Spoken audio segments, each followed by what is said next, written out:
സല്ലല്ലാഹു അലൈഹി വസല്ലമ തങ്ങളുടെ വചനങ്ങൾ എടുത്തു നോക്കുകയാണെങ്കിൽ അവിടെ കാണാൻ സാധിക്കുന്നത് നബി സല്ലല്ലാഹു അലൈഹി വസല്ലമ തങ്ങൾ ഇങ്ങനെ പറഞ്ഞു എന്നതിനേക്കാൾ കൂടുതൽ നബി സല്ലല്ലാഹു അലൈഹി വസല്ലമ തങ്ങൾ ജീവിതത്തിൽ ഇങ്ങനെയാണ് ചെയ്തത് എന്ന വാക്കുകളാണ് ഞങ്ങൾക്ക് അധികം കേൾക്കാൻ സാധിക്കുന്നത്. നബി സല്ലല്ലാഹു അലൈഹി വസല്ലമ തങ്ങൾ പറയുന്നതിനേക്കാൾ കൂടുതൽ സഹാബാക്കൾക്ക് തൻ്റെ ജീവിതത്തിൽ ഓരോ കാര്യങ്ങളും ചെയ്ത് കാണിച്ചതാണ്. അതുകൊണ്ടാണ് ഈ ചെയ്ത് കാണിക്കുന്ന ഓരോ കാര്യങ്ങളും എഫക്റ്റീവായി ബാധിക്കും, അത് ജീവിതത്തിൽ പകർത്താൻ കഴിയും. അതുകൊണ്ടാണ് മുത്തുനബി സല്ലല്ലാഹു അലൈഹി വസല്ലമ തങ്ങൾ ഹുനൈൻ യുദ്ധം കഴിഞ്ഞു തിരിച്ചു വരുമ്പോൾ ഒരു മലഞ്ചെരുവിൽ നിർത്തി പറയുകയാണ്, വിശക്കുന്നുണ്ട്, ഭക്ഷണം ഉണ്ടാക്കണം എന്ന് പറയുകയാണ്.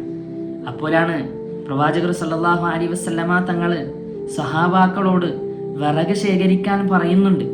ആ വിറക് ശേഖരിക്കാൻ പറയുന്ന ശൈലി ഒന്ന് നിങ്ങൾ നോക്ക്.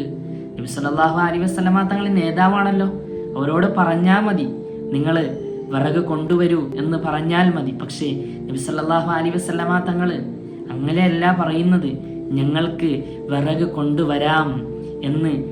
നബി സല്ലല്ലാഹു അലൈഹി വസല്ലമ തങ്ങളെയും കൂട്ടിക്കൊണ്ട് ലോകത്തിൻ്റെ നേതാവാണ്, എന്നാലും ഞങ്ങൾക്ക്